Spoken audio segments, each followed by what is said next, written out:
خواتین و حضرات السلام علیکم.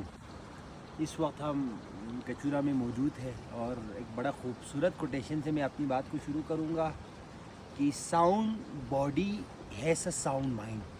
ایک صحت مند جسم میں ایک صحت مند دماغ ہوتا ہے اور ایک صحت مند جسم کے لیے ضروری ہے کہ آپ کے علاقے میں آپ کے ملک میں کھیل کود ہو. حالیہ ایک ٹورنامنٹ چل رہی ہے اسکردو میں فٹ بال کے حوالے سے. غالباً 2-4 دن کے بعد فائنل میچ بھی ہے. تو اس حوالے سے میں چند باتیں آپ کی گوش گزار کرنا چاہوں گا. سب سے پہلی بات تو یہ ہے کہ فٹ بال کا ایک سپورٹ سیپریٹ ہونی چاہیے.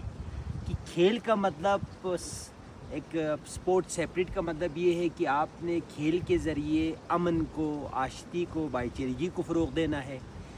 وہ برطانوی سامراج ہمارے یہاں پہ جب حکومت کرتے تھے تو ان کی ایک پالیسی تھی ڈیوائڈ ان رول، لڑا اور تقسیم کرو، لڑا اور حکومت کرو. اور کیریٹ ان اسٹرک اپروچ کے بارے میں بھی ہم سنتے ہیں.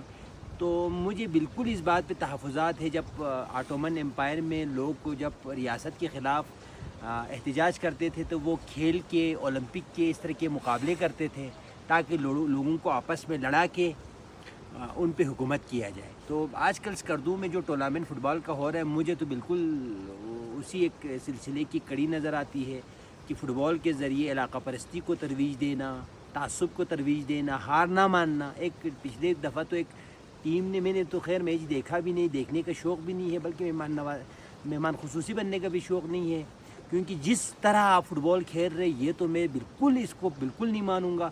گراؤنڈ میں بالکل گرد و غبار ہے. باقی فٹ بال ہم کئی اور جگہوں پہ اسلام آباد، کراچی وغیرہ میں بھی دیکھتے ہیں. ہم جرمنی، فرانس کی بات کرتے ہی نہیں ہیں. وہاں پہ بڑا گراسی گراؤنڈ ہوتا ہے، لوگ بڑے مہذب طریقے سے کھیلتے ہیں. میسی کا ہم نام سنتے ہیں، کرسٹیانو رونالڈو کا ہم نام سنتے ہیں، اور روبرٹو کارلو، زیڈان کا ہم پرانے بڑے لیجنڈری فٹ بالر ہوتے تھے ایک زمانے میں. اور جس طرح اسکردو میں لوگ فٹ بال جو کھیلتے ہیں تو فٹ بال میچ کے بعد تقریباً 1 کلو گرد و غبار بھی ان کے پھیپھڑے میں چلا جاتا ہے. تو اس سے سٹومک کے بھی پرابلم ہوں گے، لنگس کے ایشوز بھی ہوں گے. تو ایک تو یہ کرنا پڑے گا کہ تمام کھلاڑیوں کو ماسک پہنا کے چہرے کو بالکل صحیح سے ڈھانپ کے ان کو کھیلنا پڑے گا، کیونکہ یہ تو ان کے اوپر ظلم ہے. اور جو تماشائی سائڈ پہ گراؤنڈ میں میچ دیکھنے آتے ہیں ان کو بھی پھیپھڑے کے یہ ہوتے. تو ایڈمنسٹریشن سے اسکردو کا جو کمشنر لیول کے جو بھی ہیں یہاں پہ، تو وہ اس گراؤنڈ کو صحیح سے بنائیں، یا تو اس کو پارکنگ بنائیں، اور یا تو اس گراؤنڈ کو بڑا گراسی کرے، صاف ستھرا ماحول ہو اور لڑکوں کو یہاں پہ کھیل کے مواقع فراہم کیا جائے. ابھی جس طرح کر رہے ہیں میں تو بالکل ڈس ایگری کروں گا. یہ آپ کے ساتھ ظلم ہو رہا ہے، جو وہاں پہ جا رہے ہیں ان سب کے ساتھ ظلم ہو رہا ہے. سیکنڈلی بات یہ ہے کہ ایک فٹ بال میچ ہونا چاہیے جس سے لوگوں میں محبت، بھائی چارگی، یہ اس کو فروغ ملنا چاہیے. یہ تو یہاں پہ تو لڑائی جھگڑے ہوتے ہیں. تو یہ جو آپ کو پاکستان کی جو ریاست ہے تو وہ آپ کو لڑا کے، ویسے ریاست ماں کی طرح ہوتی ہے، ہمارے ہاں ستیلی ماں ہے. یہ لوگوں کو آپس میں لڑا کے، کبھی مذہب کی بنیاد پہ لڑاتا ہے، کبھی فٹ بال میچ کے ذریعے آپ کو لڑا کے آپ کے اوپر حکومت کرنے کی ایک پالیسی ہے. تو یہ بھی نہیں ہونا چاہیے. باقی جو اب فائنل میچ آپ کا جس دن ہوگا کوئی فرق نہیں پڑے گا، چھوٹا سا علاقہ ہے، کون جیتے گا. تو یہ اولمپک گیم تھوڑی ہے کہ آپ کو بہت بڑا میڈل مل جائے گا، کوئی نوبل پرائز مل جائیں گے. تو آپ نے بالکل تحمل سے کھیلنا ہے. یلو شرٹ والے اور دوسرا کون سا ٹیم ہے فائنل میں؟ گرین، ہاں اولڈنگ ینگ یا اولڈنگ گرین، جو بھی ہے فائنل میں. تو جو بھی جیتے گا آپ نے اس تحمل سے، آپ آپس میں ایک دوسرے کے بھائی ہے. یہ ریاست آپ کو لڑا کے اپنے مفادات حاصل کرنا چاہتے ہیں. اور آخری میں بہت ہی اہم بات میں گلگت بلتستان کے عوام کے اور اوورآل جی بی کے لوگوں کو کچھ باتیں ان کو روبرو کرنا چاہوں گا کہ آپ کے مسائل کیا ہے.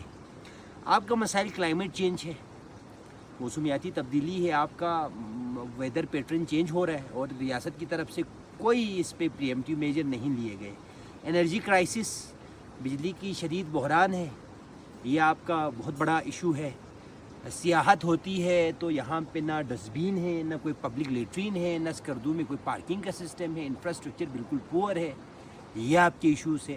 تو میں بہت سارے ایشوز اور بھی ہیں، لیکن اپنی بات کو کچھ اس بات سے ختم کروں گا کہ آپ تو فنڈامنٹل ہیومن رائٹ، بنیادی انسانی حقوق سے محروم ہیں. 77 سال بعد تو آپ کو نہ آئینی حق کسی نے دیا، نہ آپ کے کچھ رائٹس ہیں، نہ آپ کے سپریم کورٹ میں کوئی سیٹیں ہیں، نہ آپ کوئی وزیر اعظم کبھی بھی نہیں بن سکتے۔ حالانکہ اسٹیبلشمنٹ سے ہم بار بار یہ کہہ رہے ہیں کہ یہاں کے لوگوں میں سے کسی کو وزیر اعظم بنائیں، کیونکہ نوجوان نسل میں یہ پوٹینشیلٹی موجود ہے۔ کسی بندے کو بھی آپ کنسیڈر کر سکتے ہیں وزیر اعظم، وزارت عظمیٰ کی کرسی کوئی اتنی نایاب چیز تو ہے نہیں کہ صرف پنجاب سے آپ لوگ لائیں گے، سندھ سے لوگ لائیں گے۔ یہاں کے لوگوں کو حقوق دے، ریاست ماں کی طرح ہوتی ہے، ماں کا کردار ادا کرے۔ یہ ایک متنازع علاقہ ہے، یہاں کے لوگوں میں بھائی چارگی کو، امن کو فروغ دے، کلائمیٹ چینج کے حوالے سے کام کرے، اور اسکردو میں انرجی کرائسس پہ قابو پانے کے لیے پریمپٹیو میجر دے۔ اسٹیبلشمنٹ یہاں کبھی عالم دین کو کھڑا کر دیتا ہے، کسی کو کھڑا کرتا ہے، تو یہ نہ کرے۔ تو آپ سب کو بہت بہت شکریہ۔